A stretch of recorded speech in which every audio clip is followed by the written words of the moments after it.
All right, here we go. Hello to anyone who is here at the very beginning. What? Why would you be? It would be to all those who are clicking on this later. So you have to sit through for just a second while I tweet that we are live now. Otherwise, have a look at the timeline and see where the chapters are, and then you can skip ahead to where everything starts proper. Yeah? Yeah. Okay. Sit tight.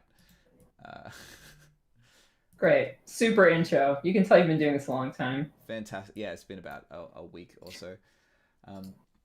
And I can never find where the dang button is to actually get to... Wait, copy video URL. There we go. Excellent. Okay. Good. Live now. Hooray. Paste. I will also tweet it out. I think you have a lot more viewers than I do. Or followers. Got a couple already. Fantastic. Welcome, everyone. Today is a follow-up to a stream I did last week where I was practicing animating water effects for the first time. It was pretty rough, so I've brought in Tracy from Stylus Rumble. Hello. Hello. Thanks for having me.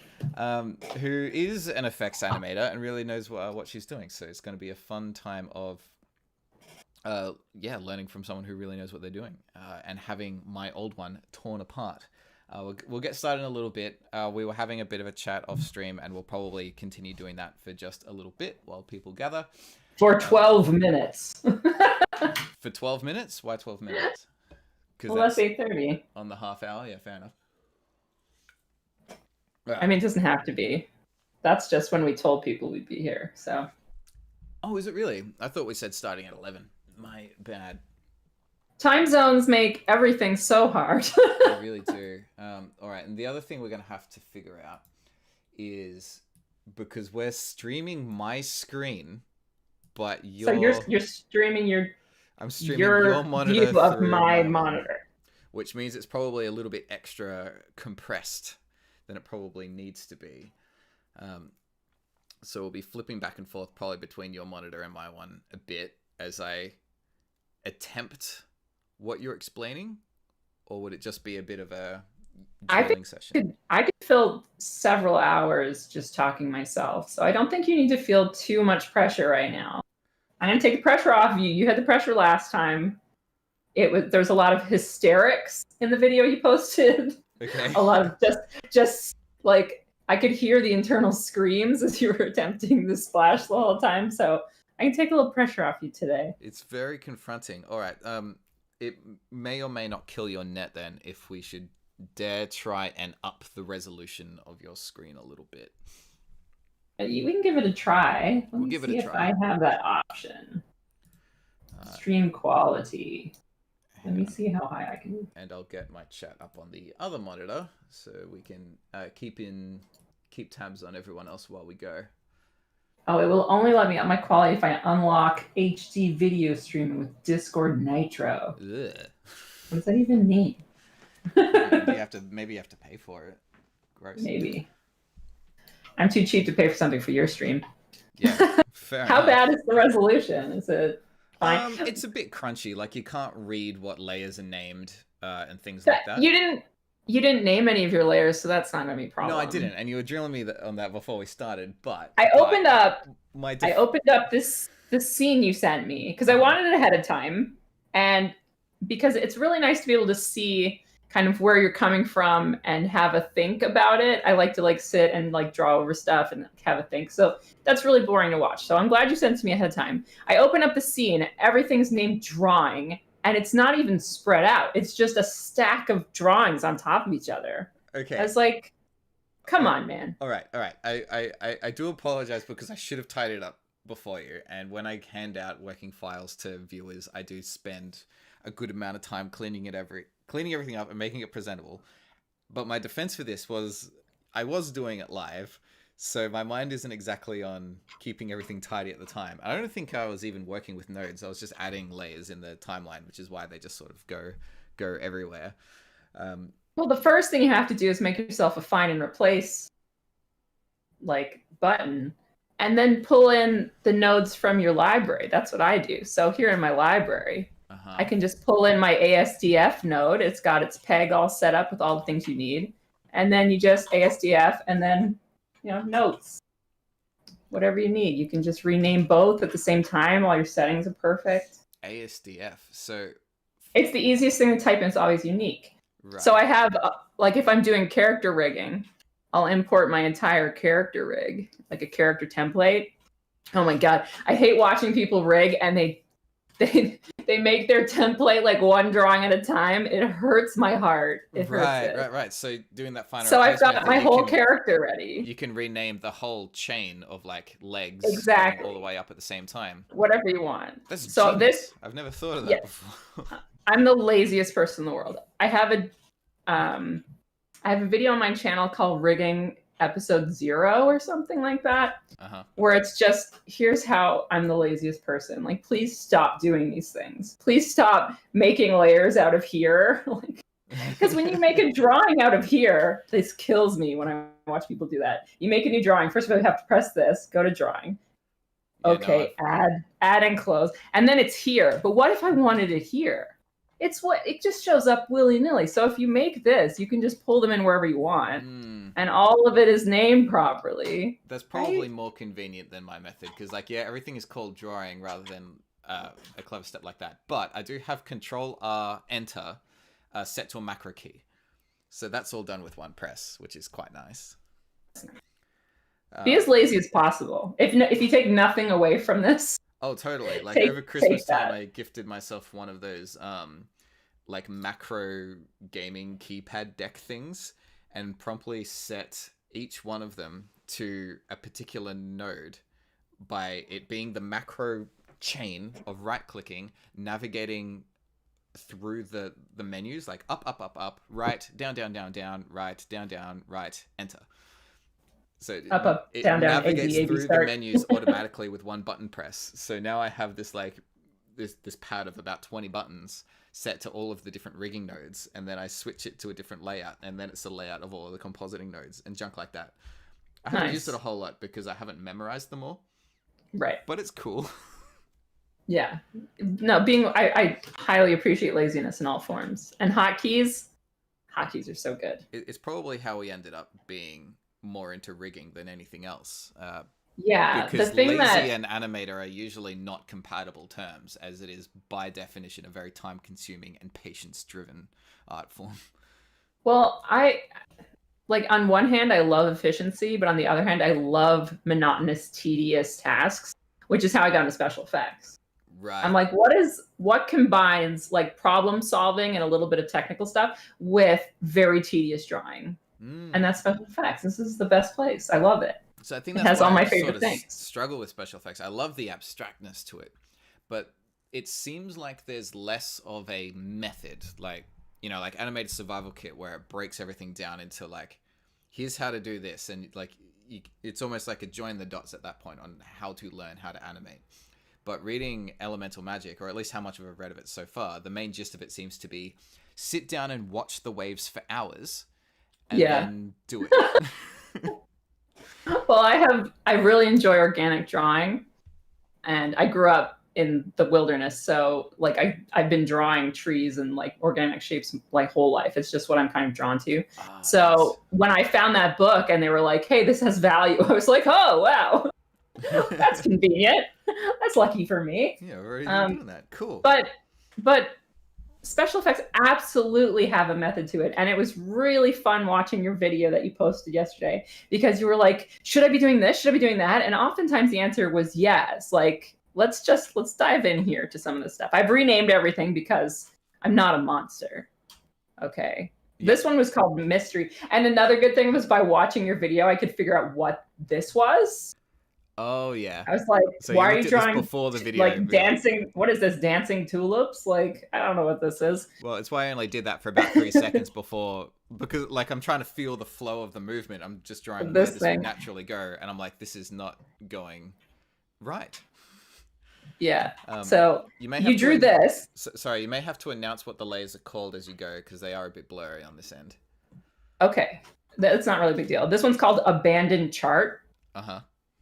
because you drew it and you're like, okay, can I do a timing chart? And you drew this timing chart. And I was like, oh my God, he's getting it. He's on the right path. And then you just completely abandoned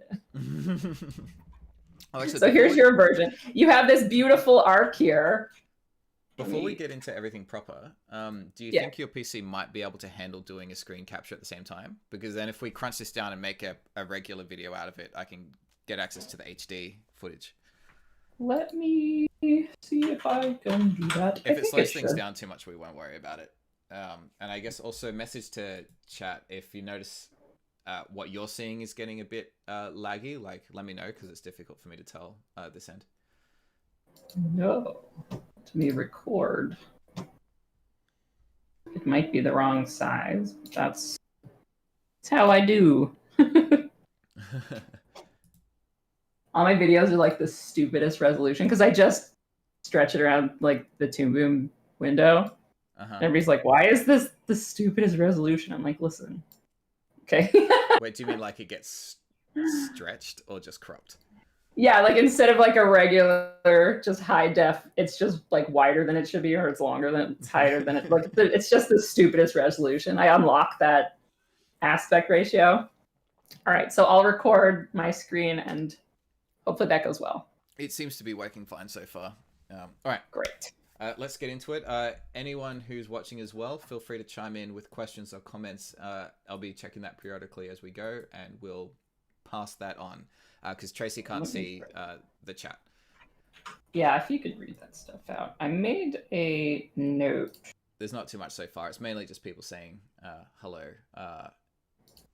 Miss Asparagus in particular is very excited to see you. Asparagus? Oh, Farragus. Okay, that's my best friend. Oh, okay. That's my best friend.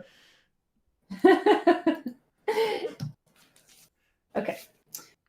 No, I got notes. But first we're going to talk about this abandoned... All right, hang on. I'm going to get a notebook. I need to write this down. You can just write notes the next time you watch the video. You have it recorded. Yeah, shut up. Why would you take... Okay, just... I'm going to spend a full day editing it, but, you know, whatever. You're just... Yeah, exactly. Well, like, you can take notes and everyone else who wants to learn how to animate water that you should be taking notes as well. Listen, look. Whoa. Okay. Are you ready to have your notepad? I do have my notepad. All right. So you drew this beautiful arc. This is. I was like, yes, the arc. I was so proud of you, and then you just like the splash. Doesn't actually go by the chart at all. Like, why'd you draw the chart if you weren't going to use the chart? You abandoned it. So it's like those who habitually draw draw a head. They draw the cross on the head, and then they just draw the eyes somewhere else. Yeah, it's just you drew an arc and then just did whatever you wanted, which makes no sense. So say this, because this is touching the arc, this pointy bit is going to follow the arc. Here we go. It's following the arc. It's gone. So you have this pointy bit, and then there's no continuation of the pointy bit. All right. Sorry to see what I mean? Let's zoom in on that a bit, because we've got like 80% of the screen real estate on not the screen. Okay. Yeah, sorry. Cheers. So just keep an eye on where you're, like, because special effects, the thing that I find most character animators struggle with is they see the forest and they can't see the tree. Mm-hmm.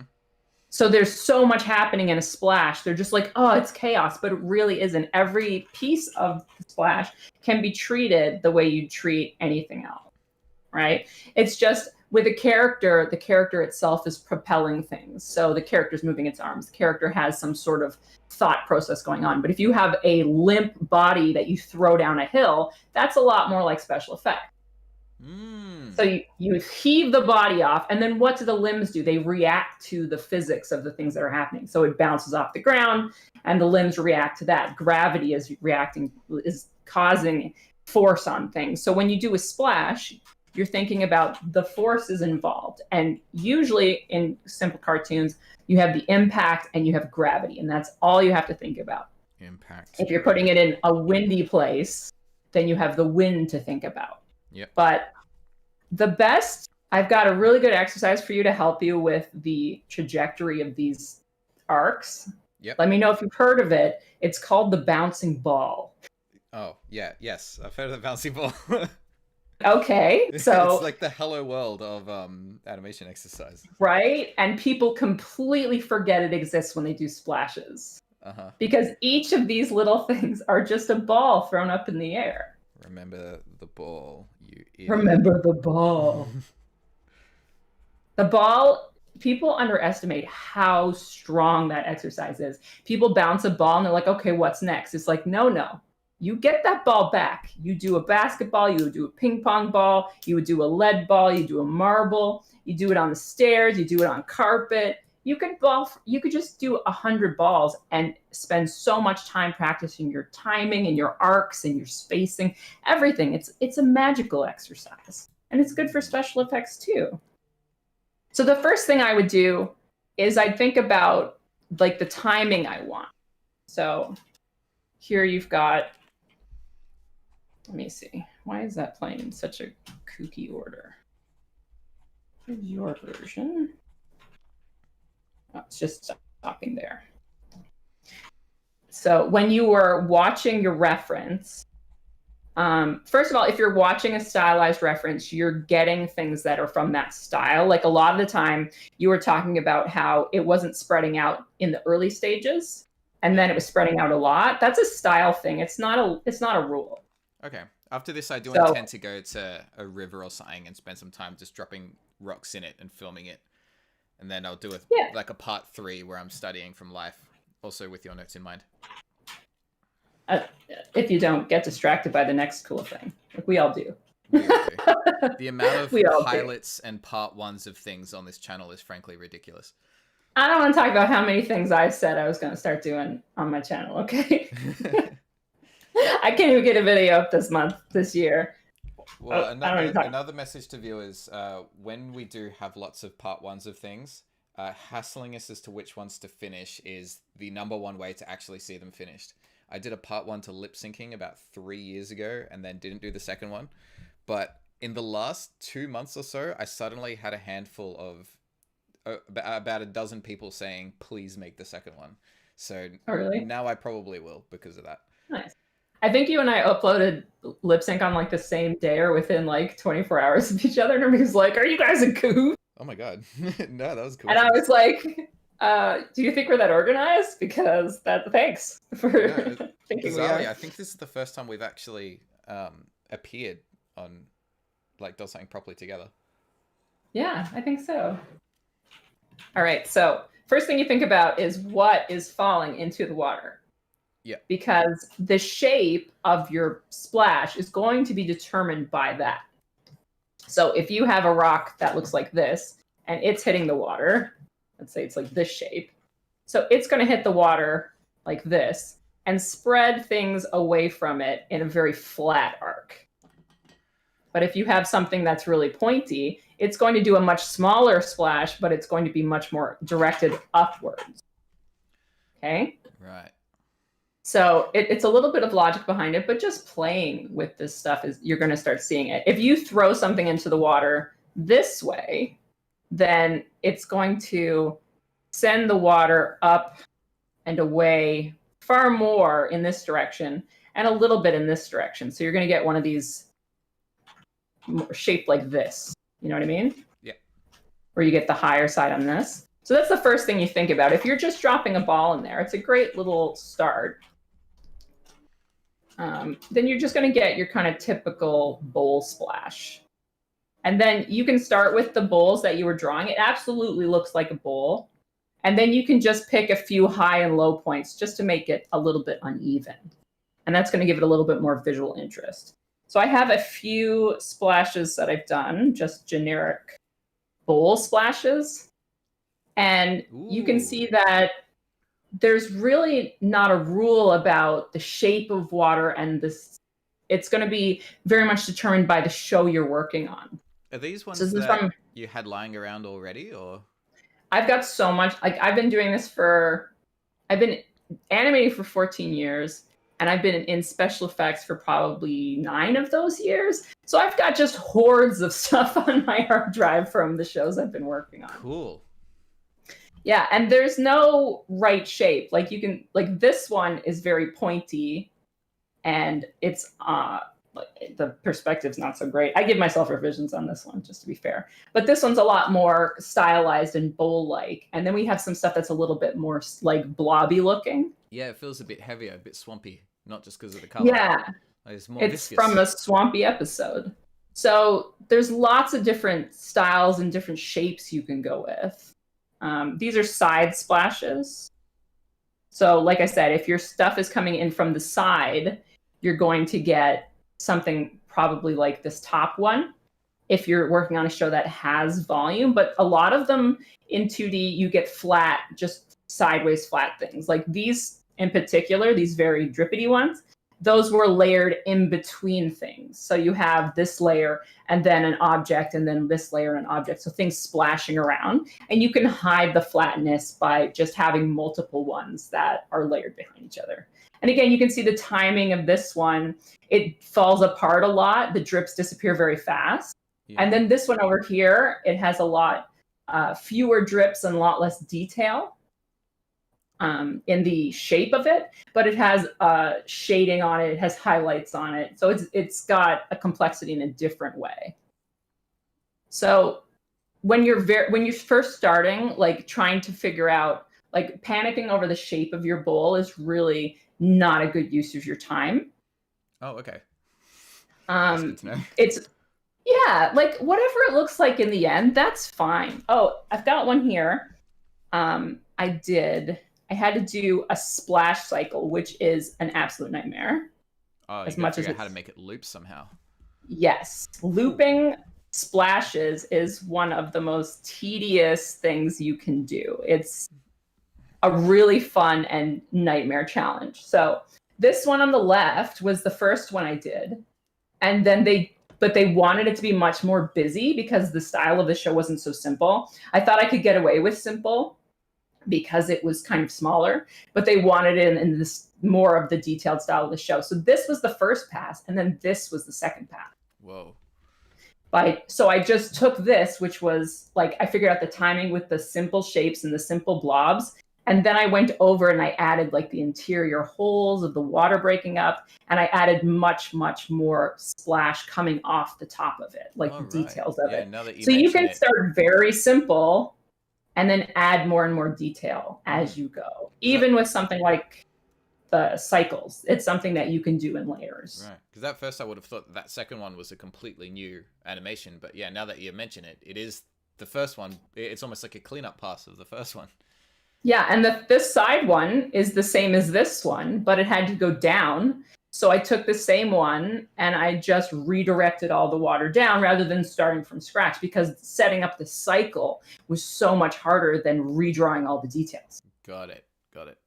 Right? Wow. So just like character animation, you can start with a blocking pass and add detail passes. That's totally doable.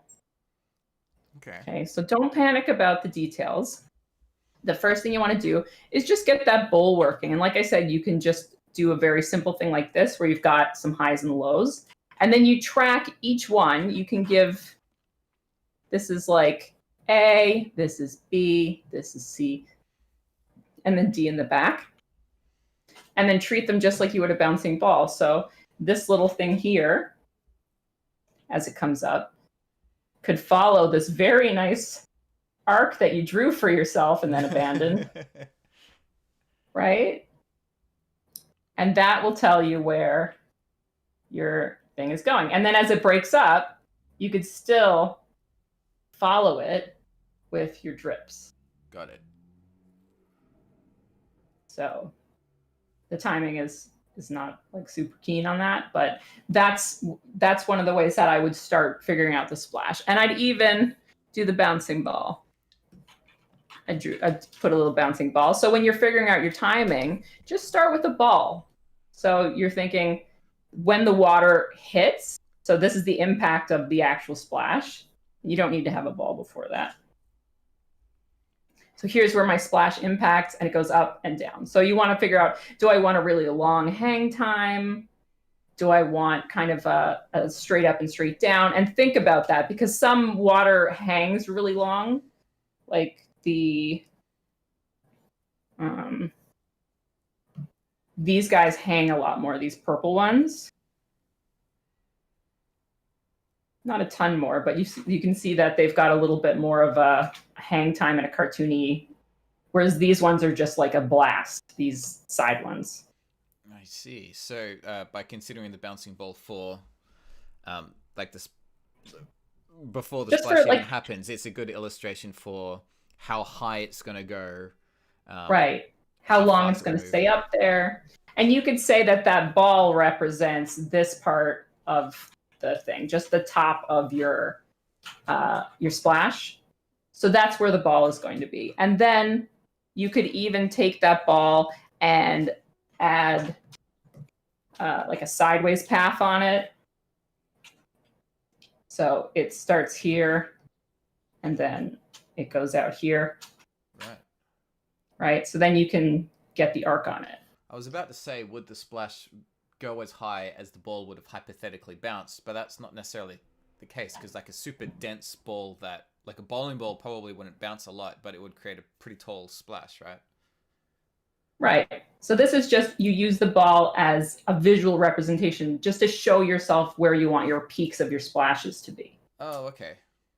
So you could even take this and, you know, so you've got your first ball goes that high, but you don't want this one to go as high, so you can just disrupt the height of it. And you have to like fix your arc because this is all janky now. But once you smooth out that arc, you can say, okay, blob A is going to follow this arc, and then blob B is going to follow this one, and then blob C is going to follow this one. So you could use a ball to figure out all the different trajectories of your different like splash peaks. Right. Does that make sense? Yeah. So it's I'm trying to figure out the words for it because this is really exciting.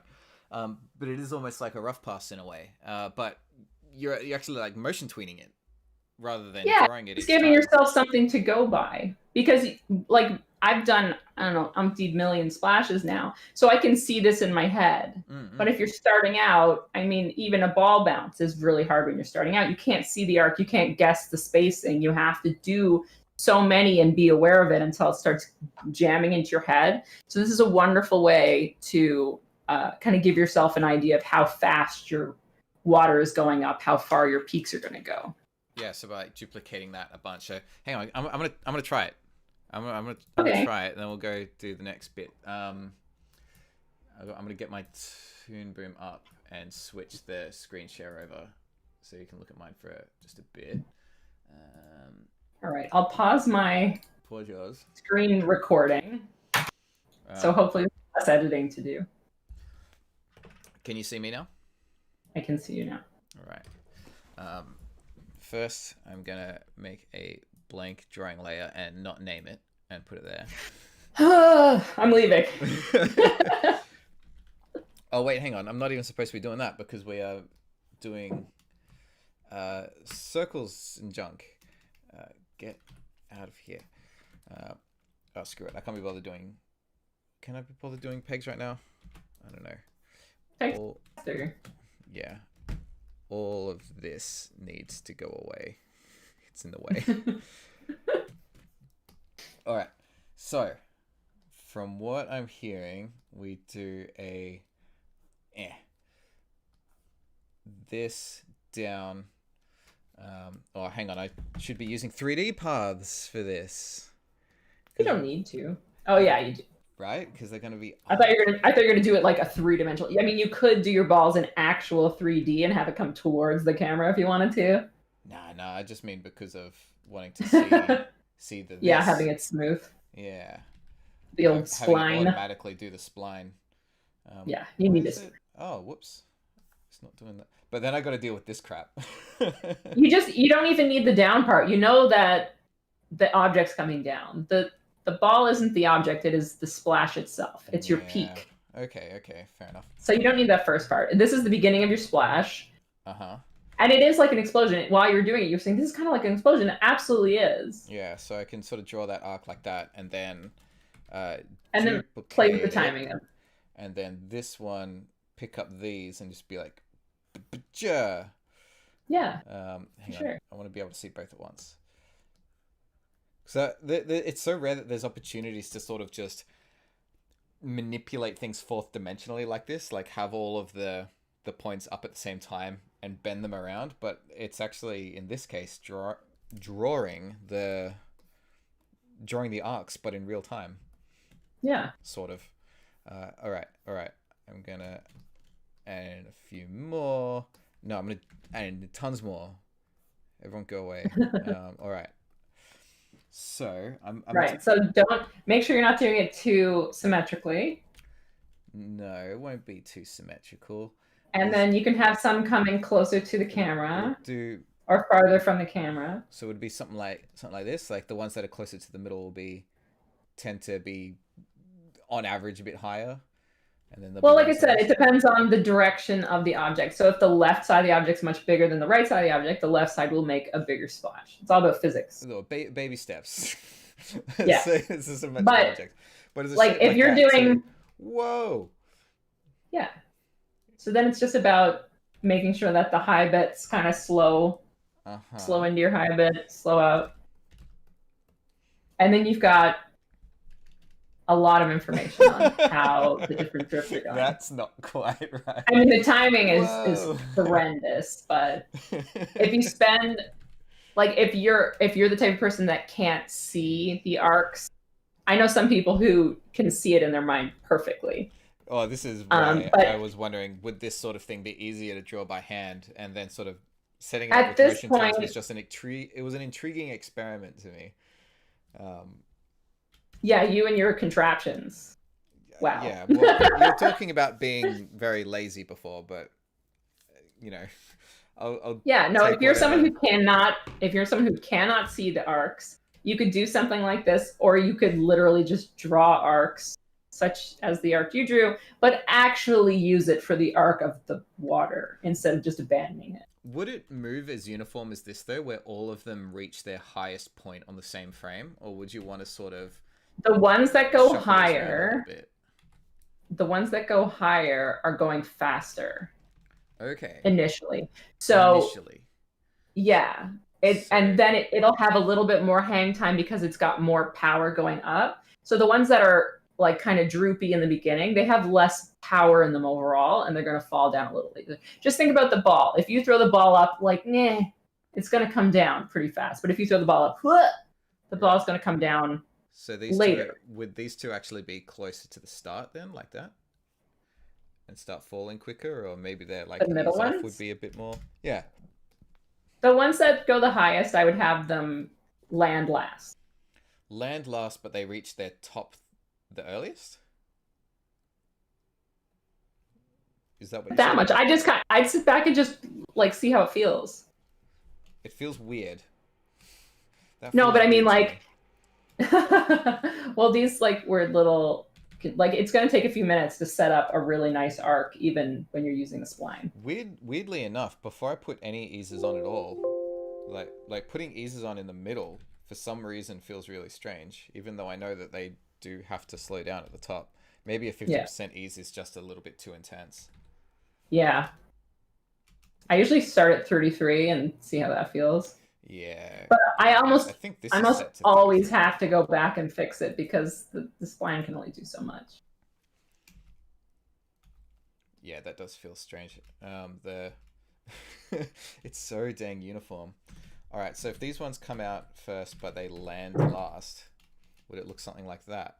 Oh yeah, that is sort of okay. So then these lower ones, would they reach their peak last? But then land first? Reach their peak last. They could reach the peak at the same... I think they'd reach the peak a little earlier because they have less momentum going up. Oh, okay. I thought you said like the highest ones would reach the peak first.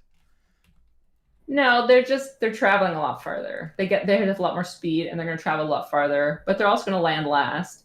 Right. And it's just like take two objects, throw one up. Like if you throw both of them at the same time, but you throw one kind of lightly and you throw one with a lot of emphasis, the lighter one is going to lob down. It's going to land first.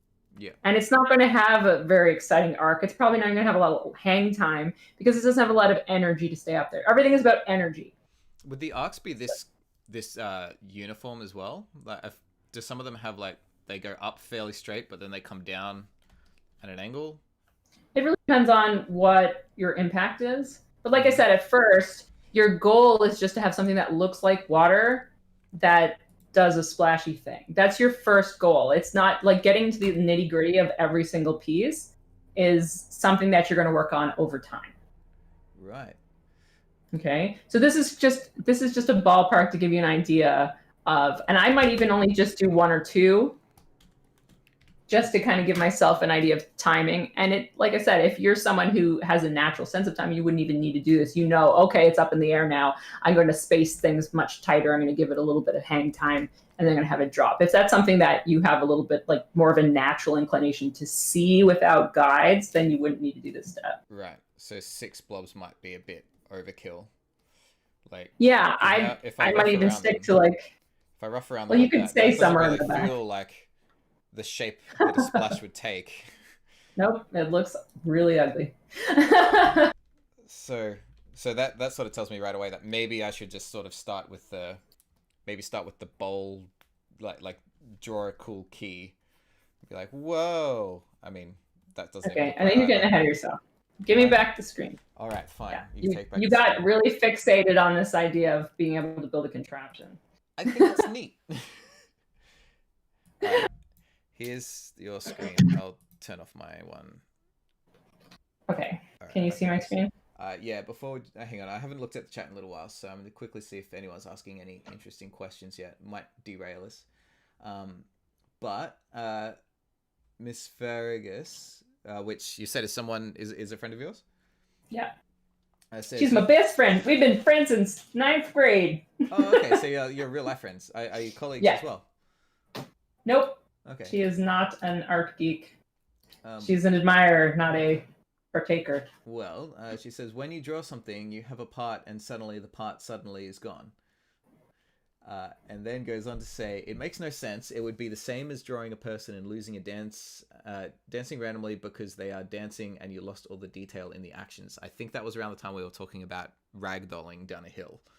Oh, yeah. And then recently, when we were just throwing people down the hill back in those days. I'm really looking forward to trying that exercise, by the way. It seems like once you get with all your contraptions you've been building with rigs and stuff, like you've got that ragdoll thing, right? With rigs, like I figured out a way of sort of generating ragdoll stuff, but it wouldn't be able to react to the environment in any way. Oh, right. It just automatically lags behind the rest of the body. Right. But it's more about just swinging it around. Yeah, to do it traditionally would be really interesting because it's, a whole bunch of different balls bouncing down a hill that are connected and influenced by each other.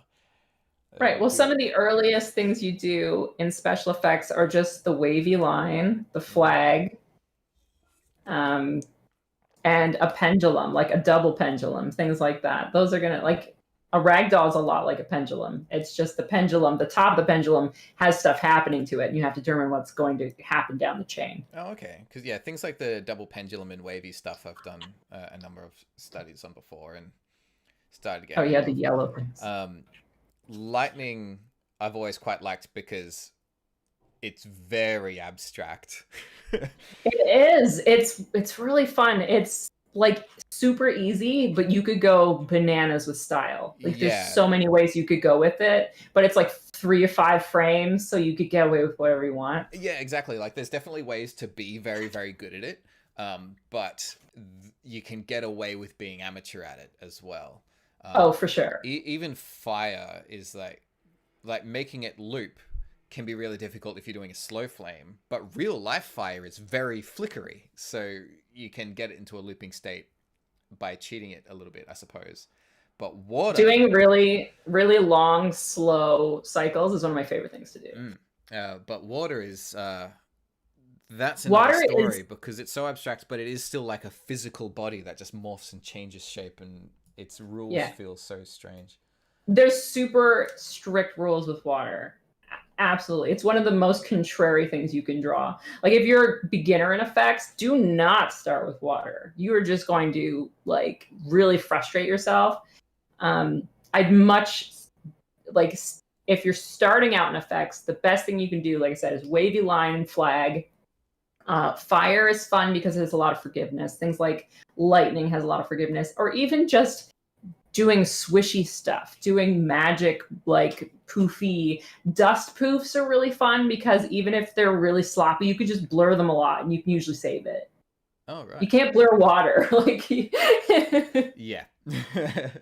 All right. So if you don't have any other questions, I'll give you more guides. There is one more question from Rachel Walls, who says that they're new. They're like a beginner animator, and they're asking if you use these tools for character work, will it feel counterintuitive because you're using a different kind of physics?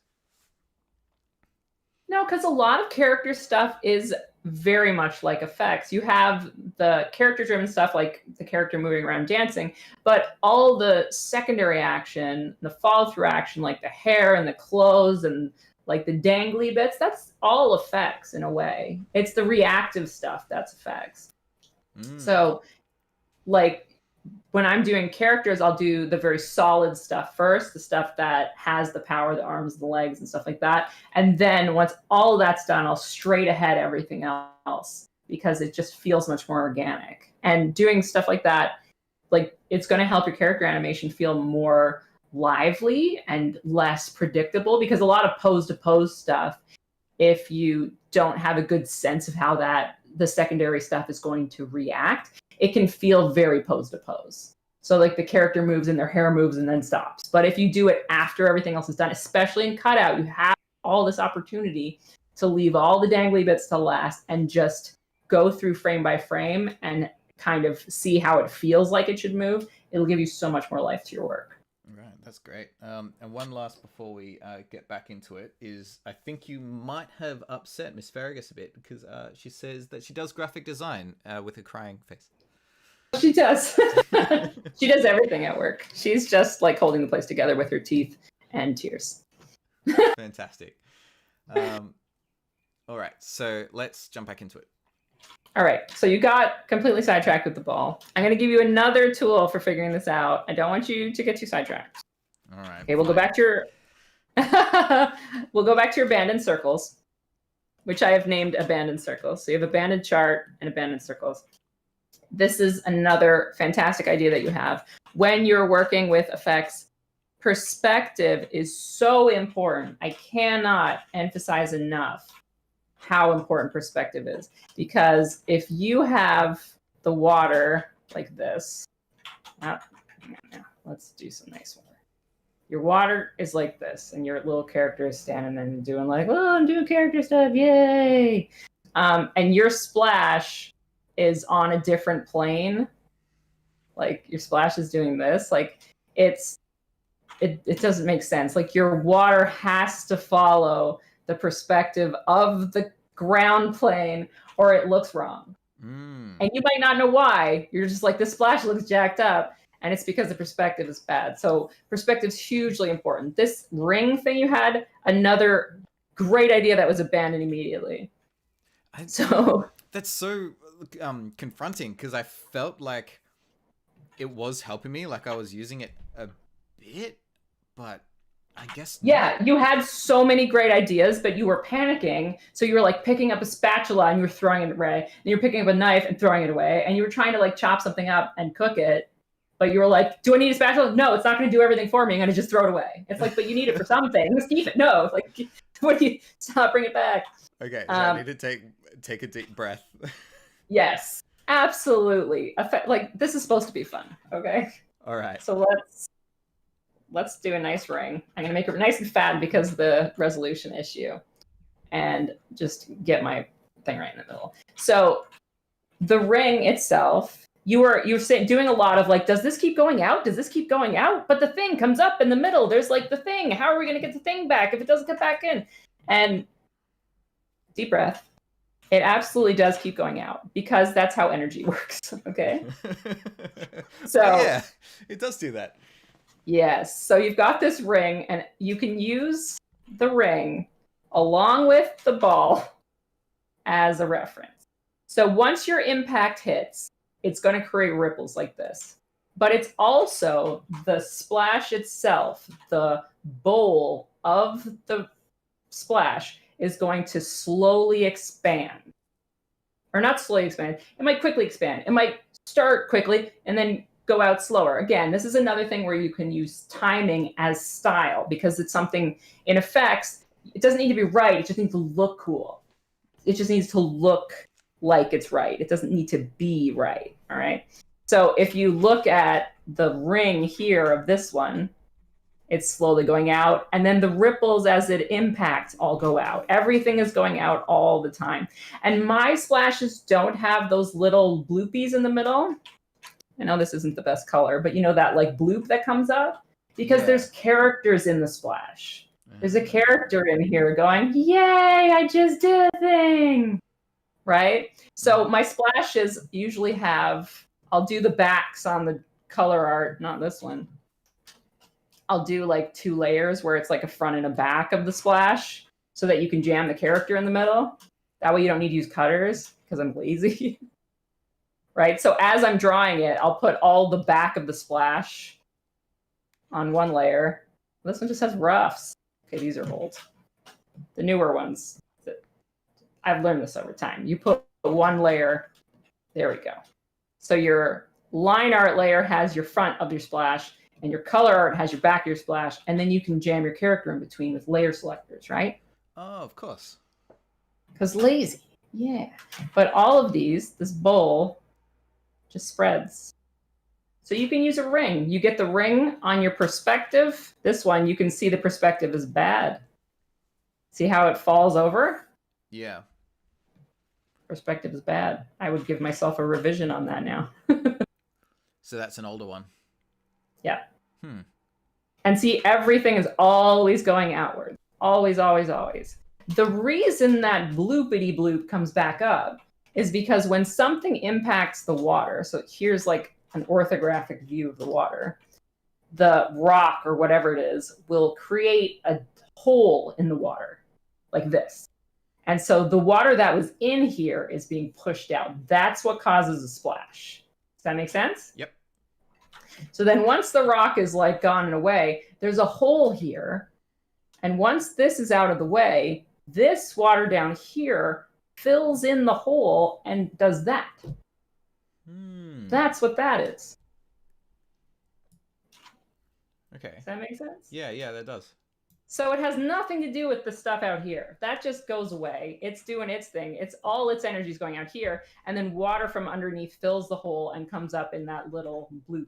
So if you're doing the demo reel splash, then you'd have that there. But in production, I don't think I've ever put one there because there's stuff in there. There's always something being splashed, yeah. Yeah, if I ever do it, I'll put it on a separate layer because if you have to put a character in there, because you're always reusing splashes because they take so long, you don't want that little bloop thing getting in the way.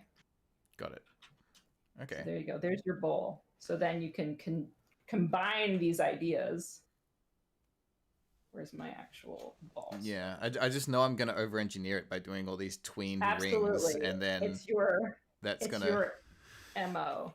That's gonna. So those are just kind of some mechanics. I love this crown that you animated. This cracked me up because it's not actually, again, another not terrible idea. It's just the timing on everything was like kind of kooky and not really thought out, but it was that was me realizing I was in too deep, but committing. Yeah. So okay, so let's go back to the original. So the 2 things that like the shapes aren't bad. Like I said, with water, if you look at like American cartoons, like the splashes are very different than Japanese cartoons. And even within either genre, there are subclasses of water. You saw the different shapes that mine had from like 2 or 3 different shows. So don't worry so much about what it should look like. Worry much more about the mechanics of it and just figuring how to get it right. So I just took yours and adjusted the timing on it. Let me just sneak it over so we can compare them side by side. So this is your drawings. I just adjusted the shape and timing a little bit. The one that's on or off the camera? the right one. So this one's just, I was playing with the timing. Yeah, that's... Wow. And it's already better. Yeah, that does feel a bit better. So... Can you show me the exposure frames? Just want to see where you've shuffled it. Let me zoom in. So yours is just all on 3s. Yeah. And then mine, I put a whack of them on 1. So I sped up the beginning by a ton. These are on 2s, and then 3 of them are on 3s, and then back to 2s and 1s. So I just sped it up a lot. Cool. Because a lot of it, like the initial splash when it's going up, that's when all of this has the most power, that explosive early days. And it wants to go up until it runs out of juice, and then it falls down. So that's when you can get that hang time, because it's the fight between the power of the splash going up and gravity. Got it. So that's where the hang time is. There are those two fighting forces. And once it starts going down, it cannot go up again. This is something I see all the time. Things start to go down, but they go up a little bit, or they can't go backwards. A lot of beginner splashes, like this little bloop, will start falling and then fall like this in like a jaggedy line. It can never do that because there's no force to bring it back. All the force is going out. So once this little dude is on his way, he has to keep going in that arc. Every single bloop has to follow the arc. Oh, okay. Whereas I've got ones, they don't move out enough. They, like, some sort of force is holding it back a little bit. Yeah, so I would just, like, each of these, like, tendrils or whatever, you can, like, once you get that rough, like, I'd rough in like this. This is my rough. So the next thing I do is I'd say, okay, this guy, letter A, we're going to follow this guy and make sure his arc makes sense. Okay, and you could even just do this part. So this is the tip of this guy, and these dots have to make sense. Maybe I'll do it all on one so we can see what your actual arc looks like. Boop, boop, boop. Same place. Now it's kind of up there. Now it's in the same place. I see. Now it's up here. Okay. You see how that's not an arc? So it goes up 2. Now that you mention it, yeah. Stays for 2 frames. Goes up, stays for 2 frames, and then does that. I'm like, that. You're back to the lightning, and that's not what an arc looks like. So then we can follow this guy all the way down. He just disappears. So this should have come out more to like there. Yeah. Yeah. So if you just take each of these guys, so now we can take this guy. You can follow his arc, should he have one. So there you can see here, here, here. How did he gain energy? And I didn't even talk about this part. Did we turn your screen recording back on, by the way, when you took back over? Yes. Oh, good. Yes, I did. We're on a roll. So then he's going up here. We're going to the very tip. Like, okay. And then he's going this way. So now he's got like a Christmas tree of an arc. So this is why I was making like the bouncing ball joke, because this is not an arc. This is a tree. No, it's not an arc. It's not. Yeah.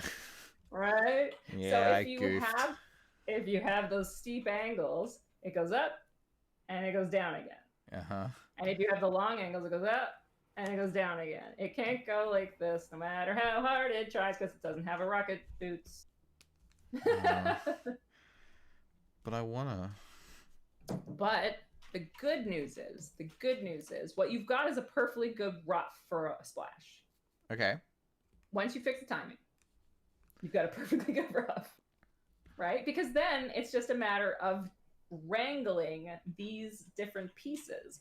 So okay, listen, A, you're going to follow a more reasonable arc. So you could even do one of these things where you say, okay, your actual plan is to follow this arc here. We're going to have that happen. So we've got there, and we'll do a little bit more of an actual arc. And so then you just have your dude actually follow the guide you drew and then abandon immediately, right? Don't abandon the arc. Yeah, the arcs are everything. Arcs, no matter what type of animation you're doing. And then once it hits the ground, you can just have it like create nice ripples that go out and be beautiful. The ironic part is like, of course I'm aware of this, but somewhere, yeah, but when somewhere during the attempt, every character animator I've ever met, every one of them who are like the ones that are baffled by effects, they see so much stuff in a splash, and like you said, you kept doing keys. You kept being like, okay, maybe I'll just draw like a beautiful splash and that'll fix it, and it definitely won't.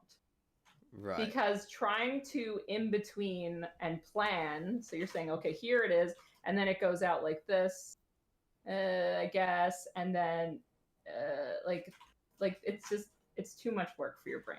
Like, so it's best for effects like this to always be straight ahead? I only do straight ahead. For water, for especially, like if you want to take this and translate it into a cycle, there's absolutely no way you could do that. Right. Like frame by frame and then loop it up somehow. Cycles and Toon Boom are like the best thing. Toon Boom is so set up for animation cycles. Because you can just say, okay, how long do I want my cycle to be? I'll be conservative and I'll do 10 frames. And I'll just fill the selection. What's the exposure? Sequence fill? I can't remember the thing. Well, you just press new drawing for that, right? I'll just do this. Babe. And just fill it with 10. Okay. There's an easy way to set it up because usually I'll do like 135 drawings. So I won't want to actually just draw 10 little dots. And then you copy and paste them as many times you want across your screen. And then you just start doing drips like this. You gotta mark the first drawing though, so you can see where the loop takes place. Nope. What do you mean no? Nope. Why would I do that? I'm too busy. I have other things to do. Oh, that's only because you haven't got the toolbar open. What do I need toolbar for? It's like the best trick ever. For what? Look at me drawing splashes. Whee!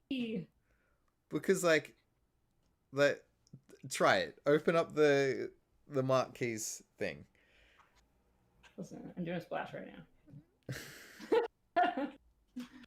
But see, as simple as that, I've got a little sprinkler going. Oh, okay. So not knowing it doesn't matter where the loop starts.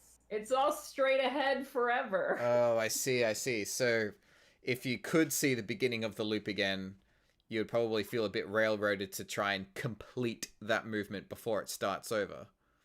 Yeah, but by doing it this way, like each strip can go for as long as it needs to, and it doesn't matter that another one has started or not. Yep. And you all just straight ahead everything. And obviously, if you're doing this for something real, you'd want to pay a little more attention to. Oh my goodness, this is got. Why have I never thought of this? I'm just so lazy, so I do it the laziest way. But it's not lazy; it's clever. That's exactly how I did that other. There is an important line between laziness and efficiency. Like if you don't do it this way, you're being lazy by not working smart. You know, like. Yeah, smart is definitely like the goal. But I mean, I do every cycle like this. If I have to do a bubble cycle. Yeah, so like the next one's already begun now. And like I animate loops like this all the time, and I try and think like how do I do the pace cycle after I've drawn it rather than setting it up blank and then just start drawing. This is really similar to drawing tiles. Like if you set up a grid of 9 that are already like the same image, like peg transformation, apply peg transformation, like then. Oh yeah, I saw you were like 752. Yeah. Peg transformation tile system. I saw that. So like that's sort of the same idea because like you don't really need to think about where one image ends and the next one begins because it'll all just sort of connects together. Like that's that concept in space and this is that concept in time. And like that took you like 2 seconds. That's so freaking cool. Let me try it. Yeah, do a cycle. Okay, I'm gonna do a cycle. I love cycles so much. I love doing long cycles too because it's so zen. You put on an audiobook or a podcast and you just draw straight ahead, piece by piece. This is such an exciting build method. Up whatever you're doing. All right. My smoke. I did one on smoke. That is one of my like all-time best videos because I just like, this is how you do smoke cycle. And I did it like this, where I just set it up piece by piece by piece and then just draw forever and it's endless cycle. And it's so zen. I don't know how everybody isn't like trying to do effects. It's the funnest. Hang on. I think is this, there we go. Yeah, I agree. I really like it. Let's do some effects and let's do the hardest thing, which is a splash. I definitely think that water is the hardest thing to master because it has all these different physics properties that you have to pay attention to, and then different liquids act differently. So the like stickiness of a liquid and the like how the molecules actually stick together will affect how you do the splash. Like something that's really thick, like honey, is going to pull a lot longer, like if you're scooping out honey, than if you're pulling out water. And then like alcohol is even thinner than water. So it has the opposite property where it breaks up very fast and it thins out much more. Like water's the hardest. Liquids are pain. Oh, see, like I finished that drop and then I instinctively went back to frame 1 to start the next one. Yeah.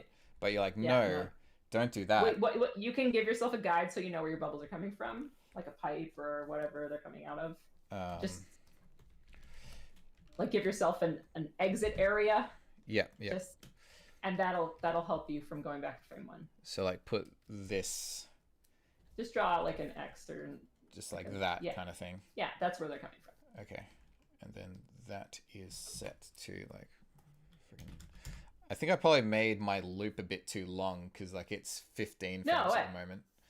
No, we were trying to do a pilot not long ago, and I did a 198 frame smoke cycle that came from the center of the screen and went out in like this rolling cloud, and I did it like 5 different ways, and then they just cut it. They were like, "Nah, we're just gonna use After Effects." I'm like, "Okay." Oh no, because I think I'm feeling a bit too inclined to like wait until I get to the end of the loop before starting my next one. Like it's really tempting just to be like, "Oh, okay, no, hide your timeline. Just don't even look at the timeline." All right, timeline's gone.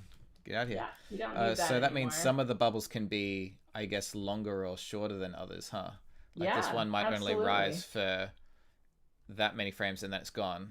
And then, oh, whoops. That one is sort of trailing behind there. Yeah, and when I'm doing bubbles like this, if I want to do something very specific, I'll set up like speed zones. So I'll have like I want it to start out fast and go slow. So I'll just put a gradient there that goes from dark to light. And so as it gets closer to the light, I have it go faster or slower, whichever one I need. That's really clever. And it helps you. I love using guides because then your brain doesn't need to work. You're like, oh, it's getting lighter, it has to go faster. Yeah. A part of me like is still... But you don't actually have to pay attention to where things are or what frame you're on. We don't need frames here. This is effects. A part of me here is still thinking like, oh, that's moving quicker than I want it to. Like, I know it's just because I'm inexperienced and haven't really got a feel for it yet. But now I want to go through an in-between every one of these bubbles. No, I would just start again. Really?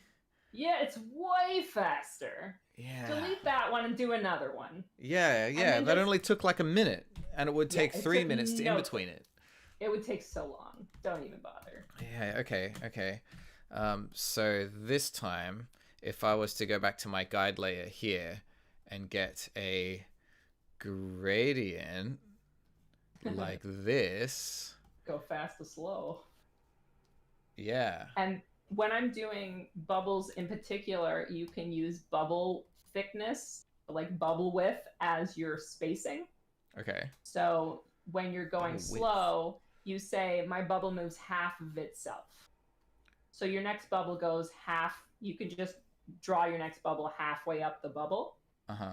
And then it goes up to like a quarter of the bubble, and then it's 1 bubble pace, and then a bubble and a half pace, 2 bubble pace. So you use the bubble that you're using as the guide for itself. The bubble. Can you say that again? I'm not quite following that. Okay, so draw your first bubble. Okay, and this bubble you recommend will get a bit slower as it goes into the green area or something like that. Yeah, so have it go, the next bubble, have it start like a bubble and a half up. So would it even be like a bit stretched at the beginning? Like it can be, but your first bubble, just go back to your first bubble. But I'm not allowed to go backwards, you told me. Oh, you absolutely can. There's no directions in effects. You can go backwards. You could start at the top and go down. But now that it's leaving no, the but green, I'm talking. But take your time and look at how close your bubbles are touching. They're very close. This is what I'm describing. Yes. But they're Still touching every fast. time, but they physically change shape. So they are technically getting spaced further apart. But that's not what you're seeing. I forgot to pace cycle. My bad. Yeah, pace forever. Bang. But this is what I'm saying. If you use the bubble itself, you can help determine how fast it's going. So you draw one circle, and then the next one is half a circle. Like, so it's cutting the first circle in half. I do have my onion skin on when I'm doing these things. I don't get it. So the first circle, and then the next one is what? Draw it so that it's cutting the circle in half. Like this? Yeah. Okay. So then the next one's cutting off a quarter of the circle. Oh, okay. Yeah. So just speeding it up is all you're saying. Yeah. But that's how I pace it. So I say in the blue zone, it's a half a circle. So it's always cutting half, half, half until it hits the green zone. And then it's doing a quarter. And then once it hits the yellow zone, then it's a full circle. So that's how I pace it in my head. Got it. So I'll keep doing this. Now we're starting to enter the green. So oh no, they're clashing. That's okay. Bubbles can cross behind one another. Okay, so now it's speeding up. It will be a So full if I'm circle. doing an underwater episode, I'll do on each drawing, I'll have either 1, 2, or 3 bubbles cycled on each drawing. And then I'll have 3 to 5 different drawings. So every scene I can recombine those different bubble cycles in the different scenes. And because they're different lengths, because one's 15 long, one's 25 long, the cycle never seems to repeat because there's bubbles going at different paces. Wait, are you saying that each one will be on a different layer at that point? I'll do one layer, like I'll do a bunch of different ones. So say I'll do 5 different drawing layers. Mm-hmm. On one, I'll have 1 bubble, and then 2 of them will have 2 bubbles, and then 2 of them will have 3 bubbles. Yeah. So that way I can use different combinations of amounts, and I can use different timing because some of them are faster than others. Some of them are 15 frames long, some of them are 25 frames long. And then no scene looks the same, even though I'm dumping all these different cycles in there. So even though there's only 5, it looks like 50. Could you even hypothetically, I'm getting a bit over the top here, but inject those into a particle generator so that the different layers would trigger on and off at random intervals? Yep, you can do that. But yeah, I guess that's overkill. Since they've introduced particles and deformers, life has changed. Let's just say that. Yeah. Back in the old days, we didn't have these things. All right, so I've gotten excited about the bubbles. You showed a couple of other examples of using this this for is your very Revolution. first day on effects. Like, bubbles is a wonderful thing to do. But I feel like you showed another example of the infinite loop. What was the other one? Just like a sprinkler. Oh yeah, you did a sprinkler. That was cool. I want to do a sprinkler. Smoke is another one because you just build billows on top of billows, right? You treat each billow of smoke like one unit, and you just keep adding and adding and adding to it until you have a whole smokestack.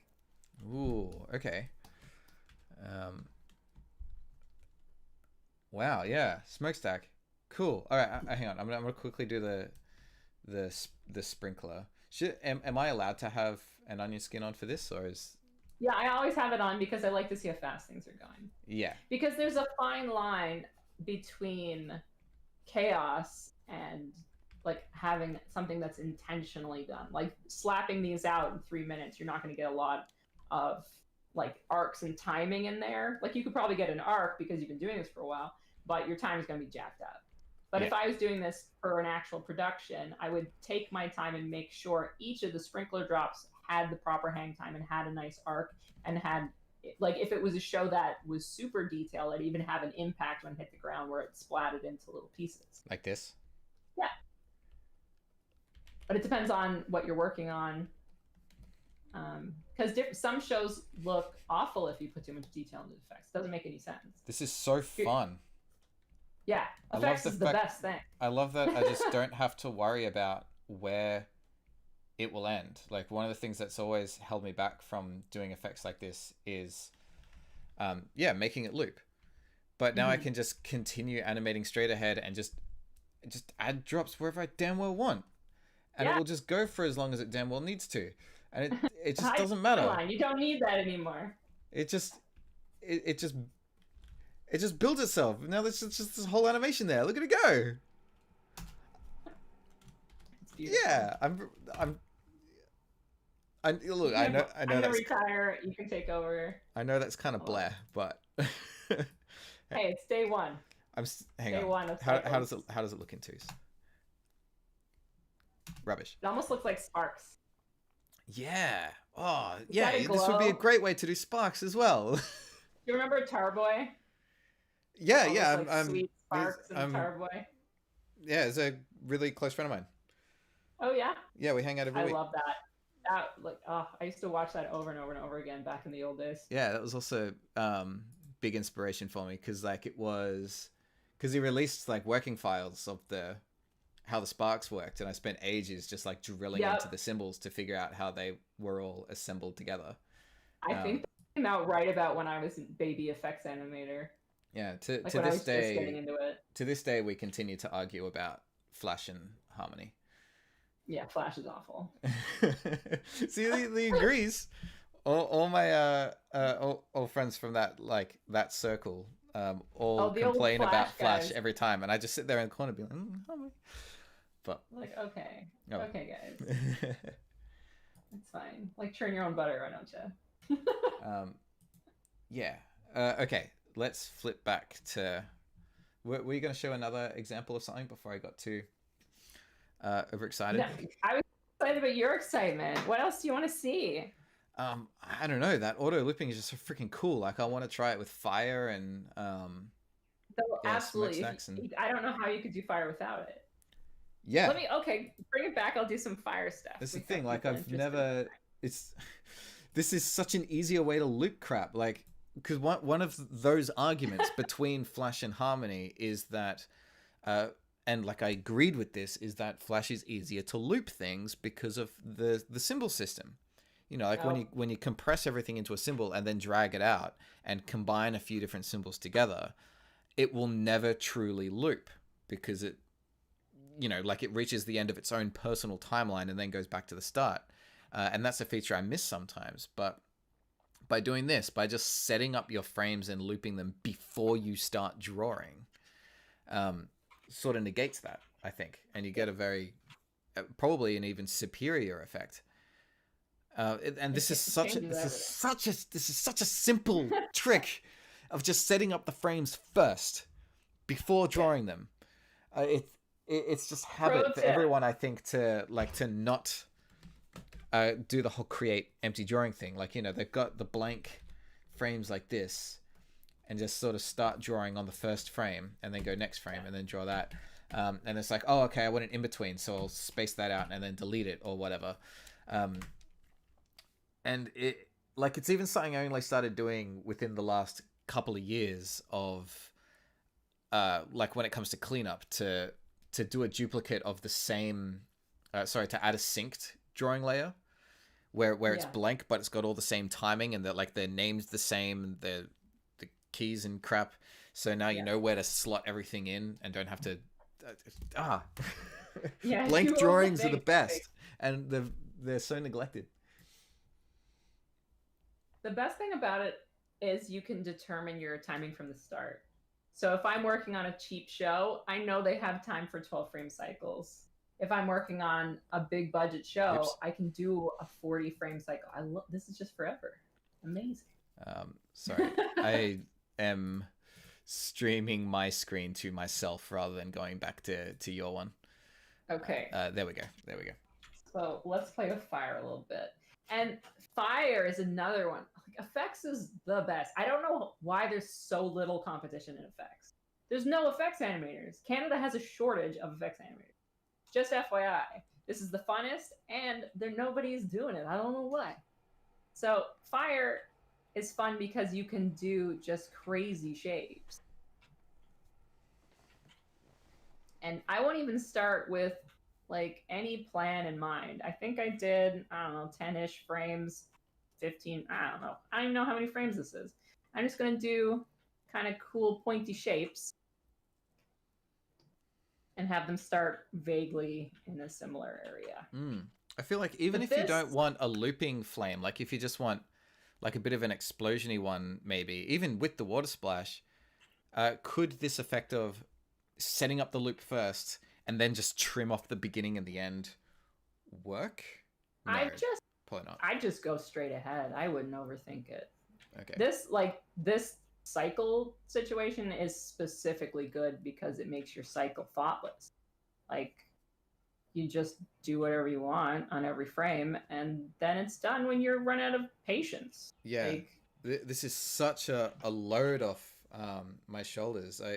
I need to find a like speaking of James Lee Tarboy, I've done one video on this channel about fire where I was learning it, and that's because he was sitting behind me at the time. So I was able to get like feedback while I was doing it. So that was all about figuring out these shapes and stuff. But of course, I felt railroaded by having to figure out how to make it loop in post. You know, like I had my first frame that I needed to somehow get back to.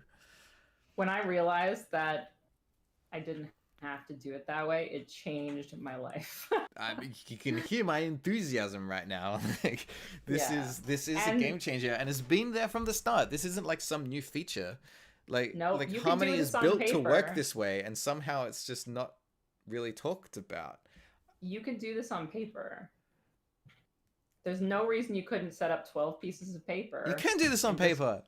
Yes, you can. Oh my God. This is the secret of the effects world. You just don't care about the timeline. We're chaos agents. Oh, this is like when you find out about a really obvious feature that's been there the whole time. Yeah, what do you mean you didn't know about undo? yeah, pretty much. Like, I'm trying to remember if there's one I found out recently. Oh yeah, it was oh, it doesn't matter. It's too That's okay. It's gonna take me at least 4 minutes to make this, so. Yellow and purple as your onion skin colors. Fascinating choice. Yeah, I'm not so good with the reds and the greens. Is it because it's against the gray, or?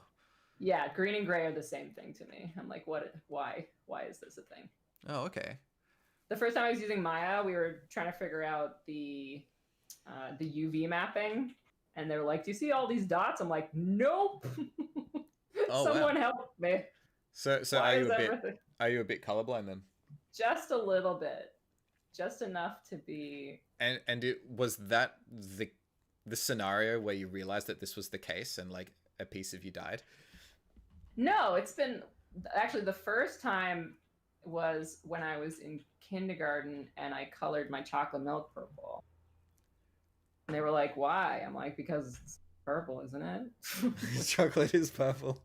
Like purple and blue, purple and brown are the same thing. What are you talking about? That sounds like a beautiful world. Oh, that's interesting. Yeah. I come from a long line of colorblind people. People are like, "Girls can't be colorblind." I'm like, okay. It's funny because sometimes I do color correction. I have a cheat for that. On doing color correction. Yep. Got cheats for everything. There you go. Yeah. Oh, that looks great. You just gotta fatten up the bottom a little bit. Keep adding pieces. See, because a lot of times people start, they're like, "Okay, here's my fire. Then my next frame is here. Then my next frame is here," and like hooking it up is just a nightmare. Yeah. So I just that's do why this, it's been so stressful. and then you can just build up the bottom with this kind of shape. Just fatten up the bottom a bit. You really should have a point of origin so you don't have to go back and forth so much. Yeah. And then let's say you've got that much and you want it to be, then you start, building out your little peaks that come up, right? Mm-hmm. That go up. But you could also animate holes. People think you can only animate things like add. Yeah. You can also erase. And going back to the splashes, when you see those holes in a splash, let me see if I've got any. So this one has a hole. So that's animating the opposite, right? Just And these adding in negative things, space using the eraser yeah, as a tool. exactly. Cool. When you're doing these like multiple layer things, I haven't been using 20 at work. I've been using a different version, so all my stuff is all shagged up. So you've got, why aren't you on top? Does this have Z? Okay. So these guys are another thing. So when earlier we were talking about following A, following B, and following C, right? And this is D back here. But Yep. these guys also exist. And again, it's just another peak, and then you have valleys. So when you're first starting, really just focus on getting those peaks and making sure that as they come out, you get your arcs. Next thing you want to start looking at is your valleys, because valleys can lose momentum at a different pace than your peaks. So here, this is slowing out and falling down while this is still going up. And this guy's going to get higher while this guy's starting to fall down. So you can see that the distance between here to here changes. Yeah. And you can see there's some wobbly bits because this is on TV time. You don't have that feature time to polish everything. But you just follow each one to its natural arc and build those holes in once you're done. Don't build them in at the time, add them in after. So I did like this kind of shape, and then I build in these holes after. Cool. This guy here is added in after. Oh, he disappeared. You can't even tell from far away. Yeah, that's revision. This is all such brilliant advice because like once you've heard it seems so obvious. Well, this is, so many things I've picked up from people throughout the years, and just practicing things myself, and like there's so much stuff you don't even know you don't know until you know it. I'm so glad we did this before I went out and did real life studies, because like I would have just been doing the same thing that I did last time, but now I'm doing live action instead of another animation as reference. But by utilizing these techniques in conjunction with that, I'm feeling so much more confident. It'll probably make for a less dramatic video when it's all done. But no, it'll be dramatic because it'll be like the Rocky music, and you can just draw you sweating and like doing studies by the river or whatever. Yeah, and then at the end you'll have a beautiful splash. It'll be wonderful. I love learning in montage sequences. Saves a lot of time when you can do something in a montage. Yeah, but it's like taking like that organic drawing from that book has helped me immensely in every aspect of drawing. Just drawing things like organic perspective. If you're interested in effects, the very best thing you could do is like draw your splash, but then think about the perspective of the water. Like actually draw wireframes over everything, right? Because a lot of people, when they draw smoke, they do this. But when you're animating smoke, you should be thinking of spheres. Yeah, like how smoke was done in like early 3D games and stuff. Yeah, because when you're animating this, what are you animating? Like shapes. But when you're animating a sphere, you can have this sphere go in a direction and get smaller and smaller, or break up, into pieces as it's going out. But you can follow a piece. You're not following the whole. And that's one of the biggest things about effects, is being able to see, like, take little pieces of what you're doing, but at the end they all have to have a harmonious timing.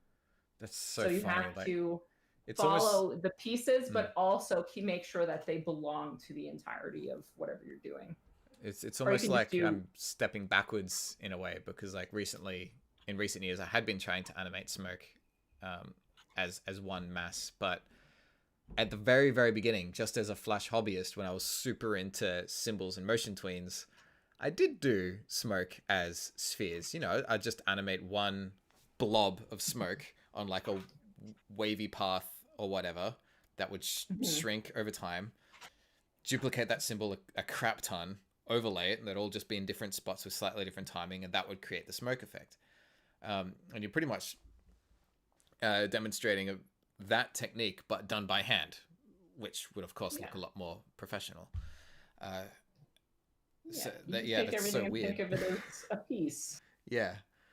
Like How that. could I So have then, how could I have forgotten the methods that I was doing as a 15-year-old? Like it's like I well, that's abandoned them because they looked kind of amateur, but like the thought process was correct all along. that's the thing about art though, because like if you have the luxury of going to art school, I went to an animation school and it had a big foundation in traditional art, so I was super lucky that way. But you go to perspective class and you learn perspective, and then you go to like life drawing, you draw humans, and then you go to painting class and you paint. But it's not until you can take all of those things and combine them that you really start seeing results. So it feels like you're learning separate things, but they're all connected. Mm. And when I really started getting solid figure drawing after I decided I needed to draw cars better. Yeah. Because I was awful at cars. I could not draw a car. And sometimes you got to. Sometimes they're like, can you just draw a flying car, please? And I'm like, sure, let me just slap wings on a Buick. Like, what? That happened to me. So I was like, okay, I need to draw cars. So I was like, I'm going to draw 50 cars. And then I did that and it sucked, but I was better at them. And then when I went back to figure drawing, I was like, this is so much easier. Why? But it's all curved lines in space. It's Right. organic perspective, right? So by putting away the characters, which I love to draw, and forcing myself to draw cars, I improved my perspective enough that when I went back to figure drawing, it was easier. It was baffling. That's interesting. It's all connected. In my early days, I was just doing this. It was a production that had like 4-tone shading, so like there was a lot of work to do just as a shader, with lots of straight ahead of just sort of working the shape of how light would be bending on a character all the way through. Yeah. But because I was therefore working with everyone else's cleanup and roughs and trying to follow those shapes as the light would bend around them, I guess I picked up on something subconsciously because just my regular drawing and roughs and stuff were just better at the end, even though I hadn't even been doing that for 6 months. Yeah, you're paying attention to the forms of what you're drawing. Right. I was worried that I'd be rusty by the time I got back to it, but I'd actually improved. It was very surreal. It's all connected. I always recommend to people to draw things you hate drawing. Oh, totally. Because usually you hate drawing something because it is related to your weakness. I'm an organic sort of person, so I tend to draw trees and people and fairy princesses and stuff like that. So when I have to draw like a car or a mech warrior or something like that, I really struggle because my perspective wasn't strong. It's one of my biggest regrets growing up that I was very amateur. Well, I mean, always, but like I didn't learn anything at all until I was already about 17 or so. It's very scary looking at the internet now and seeing a lot of very young people who are at like a professional level. Because I was art. Sorry? I never had any art instruction at all until I was 20. Yeah, right. So I was like, because we don't have art school in the old island I grew up on. Indeed, like I was the only person I knew who drew, so I didn't have to improve. I could be as crummy as I wanted, and that would still impress the people around me anyway. So I could very easily just not do the things that made me uncomfortable, because if I tried to draw something realistic, it would be garbage, and it would be very noticeably garbage because it's easy to tell when, like, if you're going for something real and it doesn't look real, then you failed fairly objectively. Yeah. But drawing super cartoony where there's no real rules, it didn't matter. So I was very easily able to stay in a comfort zone up until I was pretty much an adult already and had to do a lot of learning very quickly, and it was quite confronting. And I feel like I'm still on that journey now because I never went to a proper animation or art school. So it's all been through trial by fire, being surrounded by people who are much more talented than I am, and doing sessions, like little mentorship sessions like this. Yeah, I was really lucky to get into animation school. I went to a place called Max the Mutt Animation School in Toronto, and they had you do a portfolio, but they also had an essay. And I was like, okay, I've never had an art class. We don't have art here. We don't have an art store. My art store is Walmart. That's the closest thing we have to an art store. I know I'm bad. You know I'm bad. But I'm going to try harder than everyone else. Like, I'm stubborn. that's my gift. I've been trying my best, but I don't have the tools. Please give me the tools. And they accepted me as like an underdog. Like the person even told me, they're like, you're not as strong as other people here, but if you want to try it, come try it. I guess it absolutely had to work harder than everybody else. I remember my first in-betweening class, everybody failed. The teacher comes in, she's like, hey, my kitten. She's like this adorable tiny lady with really long hair. And she goes, hi, everybody failed, but that's okay because you can just do it again until you get it right. Nice. And the first pass I got from her, I had to do 2 drawings of Bugs Bunny, and it took me 22 hours. Wow. Because she was not playing with the in-betweening. She was like, your line thickness has to be consistent. Your taper has to be consistent. The volumes have to be right. Don't you give me so like shoddy ass Bugs Bunny drawing. I'm like, okay. Damn. Wow. I'd really like to see the before and after on that.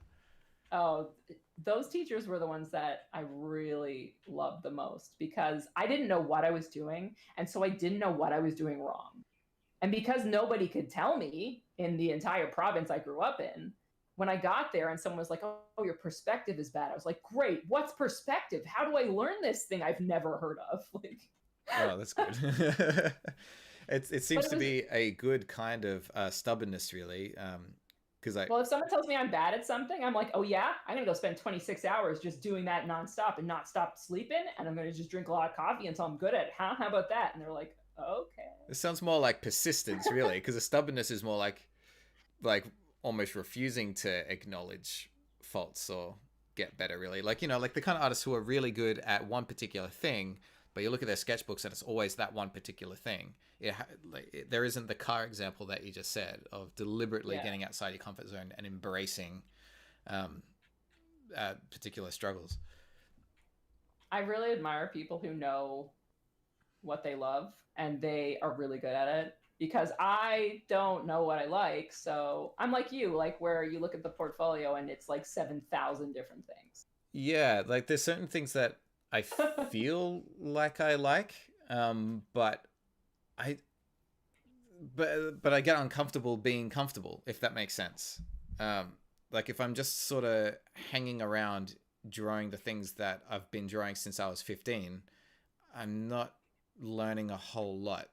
I'm doing what I was doing as a 15-year-old, which was hiding in my little comfort zone and thinking that I was good at that one thing. And it wasn't until, like I started receiving harsh criticism from art teachers who were comfortable with doing that, that I had my little existential crisis and realized that I actually had to put in an effort and realize that, hey, maybe I'm not talented and it takes skill to survive.